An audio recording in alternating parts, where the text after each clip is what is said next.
Hello everyone, good morning to all of you. आज के इस वीडियो में 11 अगस्त और 10 अगस्त दोनों दिन के करंट अफेयर आपके मैं कवर कराऊंगा। तो 11 और 10 अगस्त दोनों दिन के करंट अफेयर के जो इंपॉर्टेंट करंट अफेयर हैं वो पूरे फिल्टर्ड यहाँ पर क्वेश्चन हम लोग कवर करेंगे इस वीडियो में। साथ में अभी आप ध्यान रखना, जैसे ही ये आपका प्रीमियर खत्म होगा, प्रीमियर खत्म होने के बाद ही मैं 6 बजे एक और प्रीमियर लगा रहा हूँ। ये प्रीमियर आप 5 बजे देख रहे हो। 6 बजे जो प्रीमियर लगाऊंगा वो जो पुराने हमारे करंट अफेयर छूट गए हैं उसका लगा दूंगा। तो उसके बाद आप लोग उसको भी देख लेना और वहां से जो पुराने 6 से लेकर 9 तक के करंट अफेयर हैं इंपॉर्टेंट, वो सब वहां पर आपके कवर हो जाएंगे। तो आज आपको 5 बजे और 6 बजे दोनों टाइम पर आपको वीडियोस देखने हैं। दोनों वीडियो करीब आधे आधे घंटे के हैं। ये देखकर आपके पूरे करंट अफेयर कवर हो जाएंगे और कल से इसी तरीके से हमारे करंट अफेयर लाइव रहेंगे सुबह 5 बजे। ठीक है, चलिए वीडियो को स्टार्ट कर देते हैं। पहला क्वेश्चन है, Indian army has gifted ventilators to which countries army. अभी हाल ही में भारतीय सेना ने किस देश की सेना को वेंटिलेटर्स गिफ्ट किए हैं?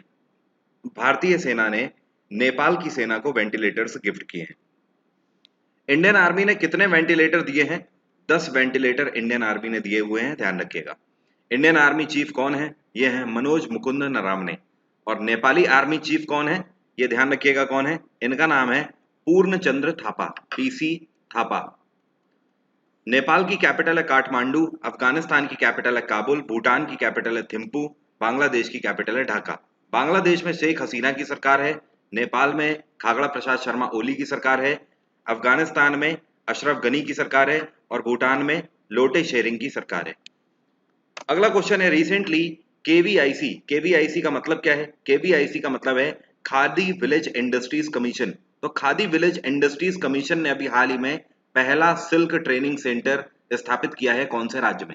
केवीआईसी के द्वारा भारत का पहला सिल्क ट्रेनिंग सेंटर स्थापित किया गया है, ध्यान रखना है आपको। कहां पर? अरुणाचल प्रदेश में। So third one is the correct answer. Arunachal Pradesh का एक ट्राइबल गांव है जिसका नाम क्या है? इसका नाम है चुलियू। यहां पर मैं लिखता हूं चुलियू इसका नाम है। तो आपको ध्यान रखना है, अरुणाचल प्रदेश के चुलियू जो कि एक आदिवासियों का गांव है, वहां पर पहला सिल्क ट्रेनिंग सेंटर स्थापित किया गया है, जिसकी मदद से वहां के जो ट्राइबल पीपल्स हैं उनको स्किल डेवलपमेंट में मदद मिलेगी और बिजनेस आगे करने में, या फिर जिसको आप बोलते हो एमएसएमई नॉर्मल भाषा में, तो रोजगार के संसाधन यहां से पैदा होंगे। केवीआईसी की बात करें तो केवीआईसी की स्थापना 1956 में करी गई थी। मुंबई इसका हेडक्वार्टर है और केवीआईसी के चेयरपर्सन है इस टाइम पे विनय कुमार सक्सेना। विनय कुमार सक्सेना। अगला क्वेश्चन है, which state government is going to appoint 6000 plus health officers. ये कौन सी राज्य सरकार है जो कि 6000 से ज्यादा हेल्थ ऑफिसर्स की नियुक्ति करेंगे? ये है अशोक गहलोत की सरकार। राजस्थान सरकार ने फैसला लिया है कि 6000 से ज्यादा हेल्थ ऑफिसर्स अपॉइंट करेंगे पूरे राज्य में। इनका काम होगा कि राज्य सरकार के द्वारा जितनी भी हेल्थ स्कीम्स हैं उन सभी को पूरे राज्य में लेवाई करवाना। ये एक एक हेल्थ ऑफिसर पूरे राज्य के हर एक ब्लॉक में स्थापित किया जाएगा। आपको मैं पंचायती राज सिस्टम पढ़ाता हूं, वहां पर बताता हूं ना। सबसे नीचे होता है विलेज, विलेज के ऊपर होता है एडमिनिस्ट्रेटिव अथॉरिटी ब्लॉक, और ब्लॉक के ऊपर होता है डिस्ट्रिक्ट। तो हर ब्लॉक लेवल पर एक हेल्थ ऑफिसर एसोसिएट किया जाएगा अशोक गहलोत की सरकार के द्वारा। आप लोगों को पता ही होगा, सचिन पायलट की वापसी हो चुकी है कांग्रेस में फिर से। राजस्थान में इस टाइम पे गवर्नर कौन है? ये है कलराज मिश्र। आसाम में इस टाइम पे सरकार चल रही है सर्बानंद सोनोवाल की, यहाँ पे गवर्नर हैं जगदीश मुखी। उड़ीसा में नवीन पटनायक की सरकार है, गवर्नर है गणेशी लाल। मध्य प्रदेश में शिवराज सिंह चौहान की सरकार है और गवर्नर है इस टाइम पे आनंदीबेन पटेल। अगला क्वेश्चन है, who has taken oath as the prime minister of Sri Lanka. अभी हाल ही में श्रीलंका के नए प्रधानमंत्री के रूप में ओथ ली है किसने? तो श्रीलंका के एक बार फिर से प्रधानमंत्री बने हैं कौन? ये हैं महिंदा राजपक्षा। महिंदा राजपक्षा ने अभी फिर से ओथ ली है श्रीलंकन प्राइम मिनिस्टर के रूप में। इनके बड़े भाई गोताबाया राजपक्षा ये यहाँ के राष्ट्रपति हैं, इनके द्वारा इनको शपथ दिलाई गई है। महिंदा राजपक्षा ये कौन सी बार है जब प्रधानमंत्री बन रहे हैं श्रीलंका के? ये चौथी बार प्रधानमंत्री बन रहे हैं श्रीलंका के, ध्यान रखिएगा। इन्होंने परसों के दिन 9 अगस्त को शपथ ली है। श्रीलंका की कैपिटल क्या है? जयवर्धने कोट्टे और कोलंबो। यहाँ पर श्रीलंकन रुपया चलता है, ध्यान रखना। अगला क्वेश्चन है, India will take part in Kavkaz military exercise in which country. Kavkaz military exercise होने वाली है, ये कौन से देश में होगी जिसमें भारत पार्ट लेने जा रहा है? इंडियन आर्मी पार्ट लेगी जाकर रशिया में। रशिया में कावकास मिलिट्री एक्सरसाइज होने जा रही है। ये कब से कब तक होगी? तो ध्यान रखना 25 से लेकर 26 सितंबर तक ये एक्सरसाइज होने वाली है। कहां पर होगी? ये होगी रशिया में। इसमें कितने कंट्रीज पार्ट ले रहे हैं? 18 कंट्रीज इसमें पार्ट लेंगे। पूरे 18 देश पार्ट ले रहे हैं, इंक्लूडिंग पाकिस्तान और चाइना। पूरे एससीओ कंट्रीज इसमें पार्ट लेने वाले हैं। एक चीज और आपको ध्यान रखना है, इसमें भारत की तरफ से कितने सोल्जर्स जा रहे हैं? भारत की तरफ से 150 सोल्जर्स यहां पर पार्ट लेंगे। ये 150 सोल्जर्स में से 50 आर्मी, 50 एयरफोर्स और 50 नेवी। ठीक है, तो ये जो एक्सरसाइज होने जा रही है इसका मतलब ये भी है कि आपको ध्यान रखना है ये कैसी एक्सरसाइज है। ये ना ही आर्मी है, ना ही एयरफोर्स है, ना ही नेवी है, ये ट्राई एक्सरसाइज है। ठीक है, Indian army, Indian navy, Indian air force, इसी तरीके से हर कंट्री के आर्मी, एयरफोर्स और नेवी यहाँ पर पार्ट लेंगे। रशिया की कैपिटल है मॉस्को, यूएस की कैपिटल है वॉशिंगटन, मालदीव्स की कैपिटल है माले और फ्रांस की कैपिटल है पेरिस। फ्रांस के इस टाइम पे प्रेसिडेंट कौन है? ये है इमैनुअल मैक्रोन। मालदीव्स के प्रेसिडेंट कौन है? इब्राहिम मोहम्मद सोली। यूएस के प्रेसिडेंट कौन है? Donald Trump. और रशिया के कौन है? Vladimir Putin. अगला क्वेश्चन है, Flipkart launched Flipkart Leap programme with which motto? ये क्या मोटो है जिसकी वजह से फ्लिपकार्ट लीप प्रोग्राम अभी हाल ही में फ्लिपकार्ट कंपनी के द्वारा लॉन्च किया गया है? फ्लिपकार्ट कंपनी के द्वारा लीप प्रोग्राम लॉन्च किया गया है, किस वजह से? स्टार्टअप्स को अपॉर्चुनिटी देने के लिए ये प्रोग्राम अभी हाल ही में लॉन्च किया गया है। फ्लिपकार्ट की अगर बात करें तो इसकी स्थापना साल 2007 में करी गई थी। फ्लिपकार्ट का हेडक्वार्टर है बेंगलोर और फ्लिपकार्ट के सीईओ कौन है? ये हैं कल्याण कृष्णमूर्ति। कल्याण कृष्णमूर्ति, ध्यान रखना। तो अल्टीमेटली आपको ध्यान रखना है फ्लिपकार्ट के द्वारा अभी हाल ही में फ्लिपकार्ट लीप प्रोग्राम लॉन्च किया गया है नए स्टार्टअप्स को अपॉर्चुनिटी देने के लिए। एक तरीके से आप बोल सकते हो छोटे छोटे नए बिजनेस को डेवलप करने के लिए फ्लिपकार्ट के द्वारा यह लीप प्रोग्राम चलाया गया है। अगला क्वेश्चन है, we have observe day of world indigenous people on which date? Day of या फिर इसको international day of world indigenous people के रूप के वे में भी मनाया जाता है। तो इसको इंटरनेशनल इंडिजिनस पीपल डे के रूप में भी आप बोल सकते हो मनाया गया। कौन से दिन ये मनाया जाता है? तो आपको ध्यान रखना है ये मनाया गया 9 अगस्त को। इससे भी ज्यादा इंपॉर्टेंट है साल 2020 की थीम। इस बार की इसकी थीम थी कोविड-19 and indigenous peoples resilience. So this was the theme of Day of World Indigenous Peoples. अगला क्वेश्चन है, recently president Ramnath Kovind has honoured how many freedom fighters on the occasion of quit India movement? Quit India movement के उपलक्ष्य में भारत के राष्ट्रपति रामनाथ कोविंद के द्वारा अभी हाल ही में कितने फ्रीडम फाइटर्स को, कितने स्वतंत्रता सेनानियों को पुरस्कृत किया गया? रामनाथ कोविंद के द्वारा 202 फ्रीडम फाइटर्स को अभी हाल ही में सम्मानित किया गया। इससे भी ज्यादा इंपॉर्टेंट आपको ध्यान रखना है, क्विट इंडिया मूवमेंट, भारत छोड़ो आंदोलन की इस बार 2020 में हम लोग कौन सी एनिवर्सरी मना रहे हैं? 78वीं एनिवर्सरी हम लोग मना रहे हैं। क्विट इंडिया मूवमेंट 1942 में चलाया गया था, 8 अगस्त 1942 को। कहां से लॉन्च किया गया था? तो ध्यान रखना बॉम्बे से इसको लॉन्च किया गया था। क्विट इंडिया मूवमेंट किसके द्वारा लॉन्च किया गया था? महात्मा गांधी के द्वारा इसको लॉन्च किया गया था। अगला क्वेश्चन है, recently railway museum has been inaugurated in which city? अभी हाल ही में रेलवे म्यूजियम जो है इसका शुभारंभ किया गया कौन से शहर में? रेलवे म्यूजियम का शुभारंभ अभी हाल ही में हुबली में किया गया। कहां पर? हुबली में किया गया, ध्यान रखना। किसके द्वारा किया गया? रेलवे मिनिस्टर पीयूष गोयल के द्वारा इसका शुभारंभ किया गया। इसी को हुबली भी बोलते हैं, ध्यान रखिएगा। अगर हुबली लिखा मिले या हुबली लिखा मिले तो बात एक ही है, ध्यान रखिएगा, हुबली को ही हुबली बोलते हैं। और हुबली कहां पर है? Hubli is a city of Karnataka. Karnataka में पड़ता है आपका हुबली। तो यहां पर अभी हाल ही में रेलवे म्यूजियम की स्थापना करी गई है। इंडियन रेलवे की स्थापना 1853 में करी गई थी। लॉर्ड डलहौजी का टाइम था इस टाइम पे। पहली जो रेल है ये बंबई से लेकर थाने तक चली थी। इंडियन रेलवे का हेडक्वार्टर है नई दिल्ली और इंडियन रेलवे बोर्ड के चेयरपर्सन कौन है? विनोद कुमार यादव, वीके यादव। एक क्वेश्चन आपसे कभी कभी स्टैटिक जीके में ये भी पूछ देता है कि रेलवे एकेडमी कहाँ है? तो रेलवे हेडक्वार्टर अलग है नई दिल्ली, रेलवे एकेडमी आपकी वडोदरा में पड़ती है। ठीक है, अगला क्वेश्चन है, विच IIT has developed indigenous seed balls? Seed balls का मतलब समझते हो क्या है? सीड बॉल्स का मतलब होता है मिट्टी की इस तरीके की बॉल्स बना ली जाती हैं जो आपको दिख रही हैं यहाँ पर। ये बॉल सेम उसी तरीके से होती हैं जैसे घर में आप कचौरियां बनाते हो। इन बॉल्स के अंदर, मिट्टी की बॉल्स के अंदर, इसके अंदर भर दिए जाते हैं बीज। ओके, आपको जो भी फसल की पैदावार करनी है, और ये जो इसके ऊपर मिट्टी है, मिट्टी में खाद लपेट के इसकी पूरी बॉल बना दी जाती है या गोलियां बना ली जाती हैं। इन्हीं को बोलते हैं सीड बॉल्स। इनकी खास बात ये होती है कि इसमें आपको गड्ढा खोद के प्लांटेशन करने की जरूरत नहीं पड़ती है, सीधे आप बॉल्स डाल दीजिए और वहीं से पौधा उगना स्टार्ट हो जाता है। तो अभी हाल ही में कौन सा आईआईटी है जिसने special indigenous seed balls develop करी हैं? ये है आईआईटी कानपुर। आईआईटी कानपुर के द्वारा सीड बॉल्स अभी हाल ही में बनाई गई है। इसकी खास बात यह है कि इसमें डिगिंग पिट्स करने की जरूरत नहीं है, सीधे आप ऊपर से डाल दीजिए और वहीं से फसल की पैदावार होने लगेगी। अगला क्वेश्चन है, we are celebrating world biofuel day on which date? World biofuel day हम लोगों ने किस दिन मनाया? कल के दिन हम लोगों ने वर्ल्ड बायोफ्यूल डे के रूप में मनाया, मतलब 10 अगस्त को। हर साल 10 अगस्त को बायोफ्यूल डे के रूप में मनाते हैं। आगे आने वाले टाइम में हमें ज्यादा से ज्यादा बायोफ्यूल का ही यूज करना है। बायोफ्यूल की खास बात यह है, पेट्रोलियम को हमें बचाना है, और इसका मतलब यह है कि हमारी प्राकृतिक रूप में, प्रकृति से हमें जो मिल रहा है, जो हमें नेचर से मिल रहा है, उसी को एज अ फ्यूल हमें यूज करना है आगे आने वाले टाइम में अपनी गाड़ियों के लिए। इस बार की थीम भी आपको ध्यान रखनी है। इस बार की थीम है बायोफ्यूल्स टुवर्ड्स आत्मनिर्भर भारत। बहुत आराम से आप इसको एग्जाम में रिकॉग्नाइज कर लोगे आत्मनिर्भर भारत अभियान की वजह से, क्योंकि इस साल इसको भी लॉन्च किया गया है। तो इसलिए ध्यान रखिएगा क्या नाम है इसकी थीम का, बायोफ्यूल्स टुवर्ड्स आत्मनिर्भर भारत। ये 2020 की इस बार की थीम है। अगला क्वेश्चन है, एक फेमस किताब है, ये किताब अभी बड़ी न्यूज में चल रही है और ये बहुत ज्यादा इंपॉर्टेंट क्वेश्चन है, मैं यहाँ पर लिख भी दे रहा हूँ, important question, very important question. ये किताब जरूर पूछी जाएगी, मुझे ऐसा लग रहा है।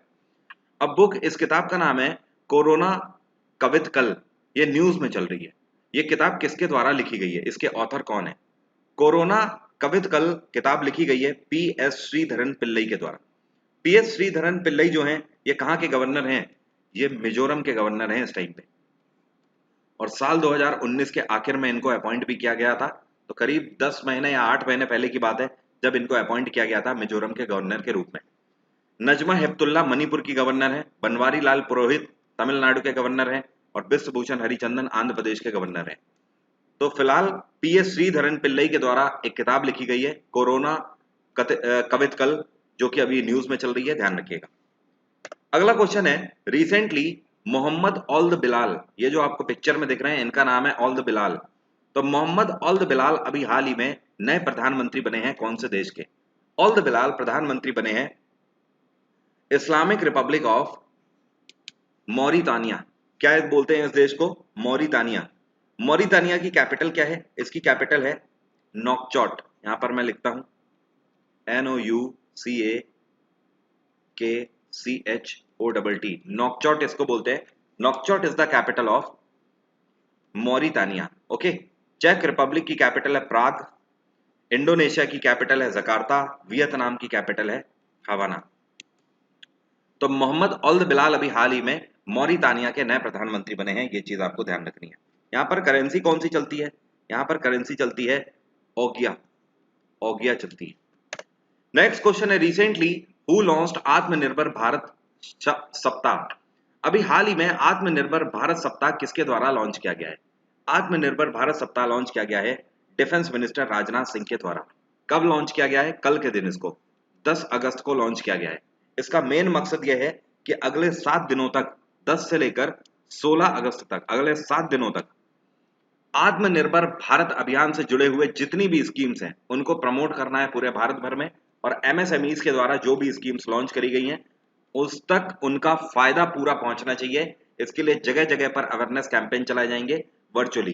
तो आत्मनिर्भर भारत सप्ताह लॉन्च किया गया 10 अगस्त को, ध्यान रखना किसके द्वारा? राजनाथ सिंह के द्वारा। आत्मनिर्भर भारत अभियान की एस्टिमेटेड कॉस्ट कितनी है? 20 लाख करोड़ का यह प्रोजेक्ट है, ध्यान रखिएगा। नेक्स्ट क्वेश्चन है, who has been appointed as the new Indian ambassador of Afghanistan?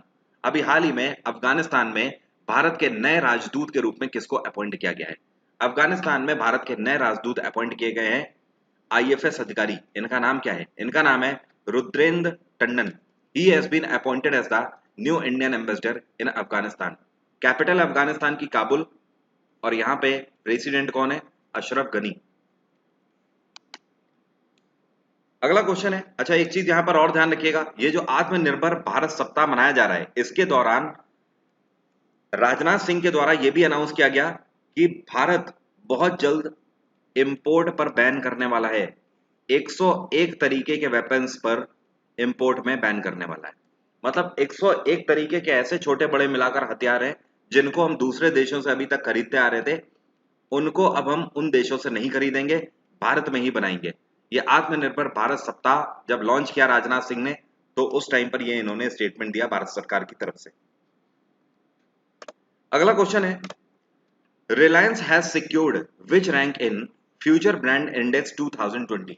अभी हाल ही में फ्यूचर ब्रांड इंडेक्स 2020 लॉन्च किया गया, जिसमें लिस्टिंग करी गई है वर्ल्ड के बेस्ट ब्रांड्स की। तो आपको बता देता हूं रिलायंस ने कौन सी रैंक सिक्योर करी है। रिलायंस ने दूसरी रैंक सिक्योर करी है, ध्यान रखना। रिलायंस इंडस्ट्रीज लिमिटेड दुनिया का दूसरे नंबर का सबसे बड़ा ब्रांड साबित हुआ फ्यूचर ब्रांड इंडेक्स 2020 के द्वारा। नंबर 1 पे कौन सी कंपनी रही? दुनिया का सबसे बड़ा ब्रांड एप्पल साबित हुआ है और तीसरा सबसे बड़ा ब्रांड सैमसंग साबित हुआ है। तो number 1 Apple, number 2 Reliance, number 3 पे सैमसंग, ध्यान रखिएगा। नेक्स्ट क्वेश्चन है, recently on which date we have observed Nagasaki day. Nagasaki day और हिरोशिमा डे ये हम लोग आसपास ही मनाते हैं, क्योंकि नागासाकी और हिरोशिमा दोनों में बम गिराया गया था। परमाणु बम 1945 में गिराया गया था वर्ल्ड वॉर सेकेंड के दौरान अमेरिका के द्वारा। तो हिरोशिमा में पहले बम गिराया गया था 6 अगस्त को, तो 6 अगस्त को हर साल हिरोशिमा डे के रूप में मनाते हैं। और 9 अगस्त को नागासाकी में बम गिराया गया था, इस वजह से 9 अगस्त को नागासाकी डे के रूप में मनाते हैं। ये तो बात हो गई दोनों दिन की। अब ध्यान रखना है इससे भी ज्यादा इंपॉर्टेंट कि इस बार इसकी कौन सी एनिवर्सरी मनाई है। तो 1945 में ये ट्रेजेडी हुई थी, 2020 चल रहा है अब, तो इस बार हम लोगों ने पूरी 75वीं एनिवर्सरी इसकी ऑब्जर्व करी हुई है। पूरा वर्ल्ड इसकी एनिवर्सरी ऑब्जर्व करता है, अपने आप में बहुत बड़ा शौक था ये। नेक्स्ट क्वेश्चन है, रिसेंटली फर्स्ट टाइम, अच्छा एक चीज और ध्यान रखिएगा, आपसे एक क्वेश्चन पूछ सकता है, जापान ने 2019 को अपने लिए क्या डिक्लेयर किया? जापान ने 2019 को अपने लिए डिजास्टर डिक्लेयर किया था। 2019 में जापान का कई सारी नेचुरल आपदाएं थी जिसकी वजह से बहुत ज्यादा नुकसान हुआ, तो 2019 को डिजास्टर डिक्लेयर किया था जापान ने। Recently first time in Indian ocean region UNESCO recognised 2 coastal villages of which state as tsunami ready. Question का मतलब यह है कि पहली बार ऐसा हुआ है कि ये भारत के कौन से ऐसे 2 गांव हैं जो कि कोस्टल एरिया के पास हैं, जहां पर सुनामी कई बार आ चुकी है, तो सुनामी रेडी के रूप में डिक्लेयर किया है। यूनेस्को की तरफ से इन 2 विलेजेस को डिक्लेयर किया गया है। एक्चुअली ऐसा पहली बार हुआ है और ये इस बिहाफ पर हुआ है कि इस बार ये दोनों गांव बिल्कुल तैयार हैं सुनामी से निपटने के लिए। तो ये जो दोनों गांव हैं जिनका नाम है, जिसमें से एक गांव का नाम है वेंकट रायपुर और दूसरे का नाम है नोलिया साही। तो नोलिया साही और वेंकट रायपुर ये दोनों पड़ते हैं आपके उड़ीसा के कोस्टल एरिया पर। तो first one is the correct answer. Orissa में नवीन पटनायक की सरकार है, गवर्नर है यहाँ पे गणेशी लाल। यूनेस्को का हेडक्वार्टर है पेरिस। अच्छा एक चीज और ध्यान रखिएगा, आप में से जो लोग भी मेरा टेलीग्राम चैनल ज्वाइन करना चाहते हैं, वीडियो के डिस्क्रिप्शन में मैंने लिंक दिया हुआ है सबसे ऊपर, आप वहां से टेलीग्राम चैनल मेरा ज्वाइन कर सकते हैं, जहां से आपको फ्री ऑफ कॉस्ट पीडीएफ सभी मिल जाएंगे जो मेरे द्वारा शेयर किए जाते हैं। साथ में अनदर स्टूडेंट्स के साथ आप जीएस को लेकर और भी अनदर सब्जेक्ट को लेकर वहां पर डिस्कशन कर सकते हो। साथ ही में अभी 2 दिन पहले ही मैंने जुलाई के करंट अफेयर भी आपके साथ शेयर कर दिए हैं पूरे वहां पर पीडीएफ, तो वो सब भी आपको मिल जाएगी। तो आप लोग अगर ज्वाइन करना चाहते हैं तो डिस्क्रिप्शन में लिंक दिया हुआ है, आप वहां से मेरा टेलीग्राम चैनल ज्वाइन कर सकते हो। अगला क्वेश्चन है, recently India's first Kisan rail flagged off from Deolali railway station to which railway station. आपसे कह रहा है भारत की पहली किसान रेल अभी हाल ही में चलाई गई देवलाली रेलवे स्टेशन से लेकर कौन से रेलवे स्टेशन तक? ये चलाई गई है देवलाली रेलवे स्टेशन से दानापुर तक। कहां तक? दानापुर रेलवे स्टेशन तक। अब यहां पर समझो देवलाली रेलवे स्टेशन कौन से राज्य में है? ये पड़ता है आपका महाराष्ट्र में। और दानापुर रेलवे स्टेशन कहां पड़ता है? ये पड़ता है आपका बिहार में। जिन लोगों को ये समझ नहीं आ रहा है कि किसान रेल है क्या, उनको मैं समझा देता हूं। देवलाली रेलवे स्टेशन से दानापुर रेलवे स्टेशन तक ये जो किसान रेल चली है, ये बहुत सारी फसलें लेकर गई है, जैसे कि अनार हो गए, आम हो गए, केले हो गए, सब्जियां हो गई खूब सारी, ठीक है। तो ये जो फसलें गई हैं यहाँ पर एक जगह से दूसरी लोकेशन तक ले जाई गई हैं, महाराष्ट्र से लेकर बिहार तक, ये किस बेसिस पर ले जाई गई है? ये इस बेसिस पर, मैंने आपको कुछ टाइम पहले पढ़ाया भी हुआ है, आपको मैंने बताया था आत्मनिर्भर भारत अभियान के तहत भारत सरकार अब से किसानों की इनकम को डबल करने के लिए एक फैसिलिटी दे रही है कि किसान अब एक राज्य से दूसरे राज्य तक अपनी फसलें बेच सकेंगे, जिसमें रेलवे के थ्रू इनको मदद भी दी जाएगी। ठीक है, तो किसान रेल, उसके तहत रेलवे और फ्लाइट्स के थ्रू, तो फ्लाइट्स के थ्रू जल्दी मदद मिलेगी, जिसका नाम है किसान उड़ान, कृषि उड़ान योजना। उसी के तहत किसान रेल योजना भी लॉन्च कर दी गई है। तो अब रेलवे के थ्रू इस तरीके की फैसिलिटीज किसानों को दी जाने लगी है। बहुत जल्द फ्लाइट्स के थ्रू भी ये फैसिलिटी दी जाएगी, ध्यान रखना। ओके, तो अब किसानों के लिए ये बड़ी ही सिंपल सी चीज हो जाएगी कि सीधे उनको ई नाम पोर्टल पर जाना है, वहां पे व्यापारी से कांटेक्ट करना है। तो जम्मू कश्मीर का किसान केरल तक अपनी फसल भेज सकता है फ्लाइट के थ्रू और रेलवेज का यूज करके। इसी तरीके से गुजरात से लेकर अरुणाचल प्रदेश तक कहीं पर भी आप, पूरे पैन इंडिया में कहीं पर भी आप अपनी फसल बेच सकते हो। अगला क्वेश्चन है, recently which state government partnered with Google India to provide learning tools for school? ये कौन सी राज्य सरकार है जिसने अभी हाल ही में स्कूलों में बच्चों को लर्निंग टूल प्रोवाइड करने के लिए गूगल के साथ पैक्ट साइन किया है? ये राज्य सरकार है उद्धव ठाकरे की सरकार।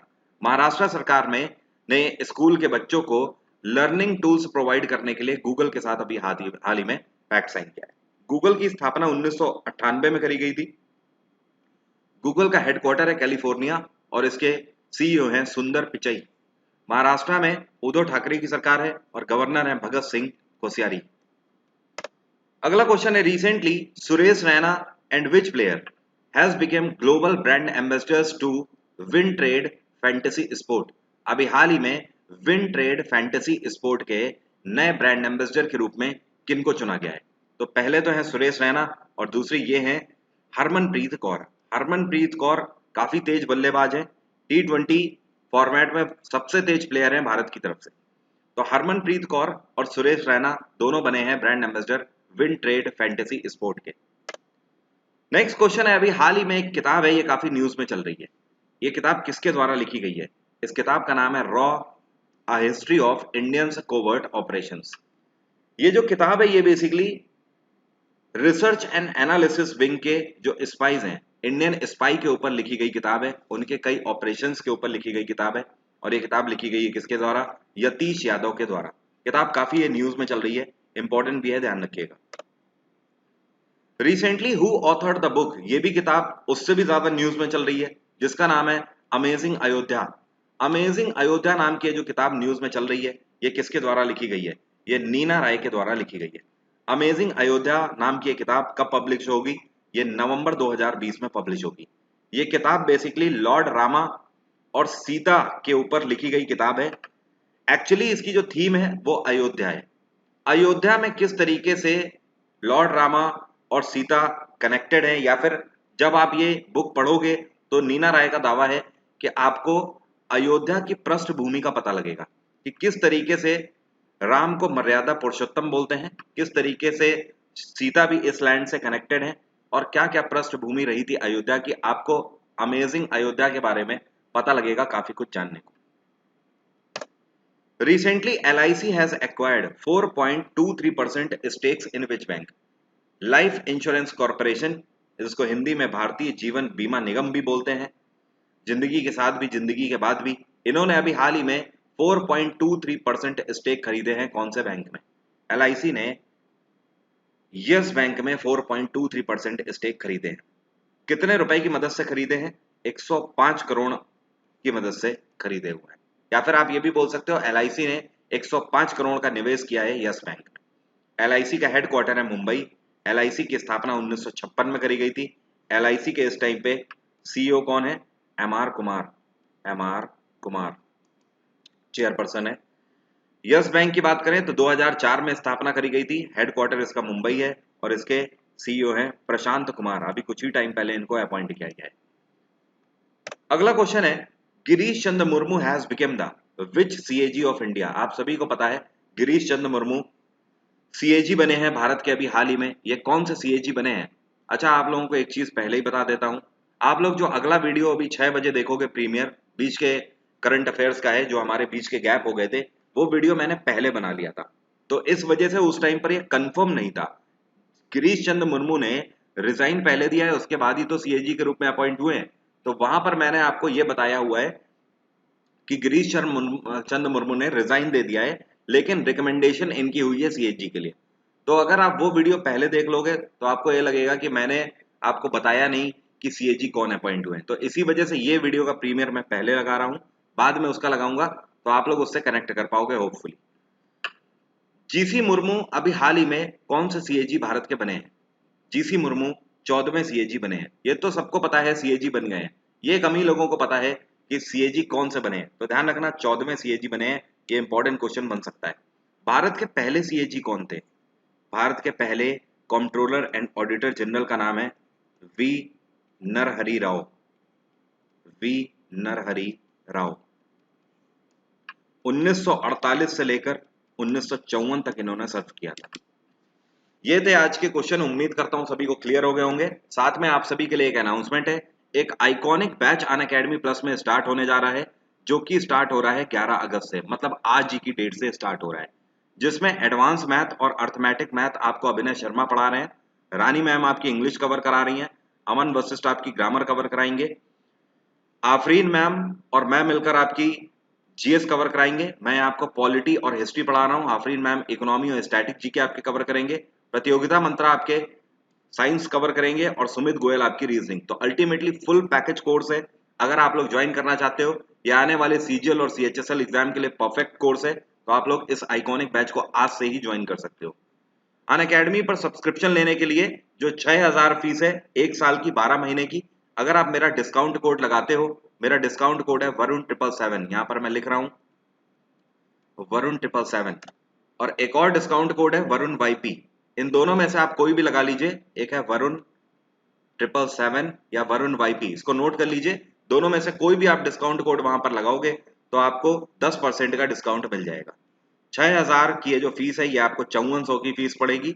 5400 में आप अनलिमिटेड क्लासेस कर सकते हो। ऐसा नहीं है कि ये सिर्फ यही बैच आप कर पाओगे, इसके अलावा मेरे और भी बैच चल रहे हैं। करंट अफेयर का बैच चल रहा है पूरा, स्टैटिक जीके का एक फुल बैच मेरा आने वाला है। ये सारी चीजें आप ज्वाइन कर सकते हो, अनलिमिटेड क्लासेस, अनलिमिटेड रिकॉर्डिंग्स और सारी पीडीएफ आपको मिलेंगी, जहां पर कोई भी फिल्ट्रेशन नहीं है। तो इसको आप आज भी ज्वाइन कर सकते हो। साथ में इस रेफरल कोड का यूज आप किसी भी सब्सक्रिप्शन के लिए, दूसरे सब्सक्रिप्शन के लिए कर सकते हो, जैसे कि बैंकिंग, यूपीएससी, स्टेट पीएससी, किसी के लिए भी। तो आज की बात यहीं तक। आपका दिन मंगलमय हो। कल फिर सुबह 5 बजे मुलाकात होगी। Thank you so much. Have a nice day. Take care. Bye bye.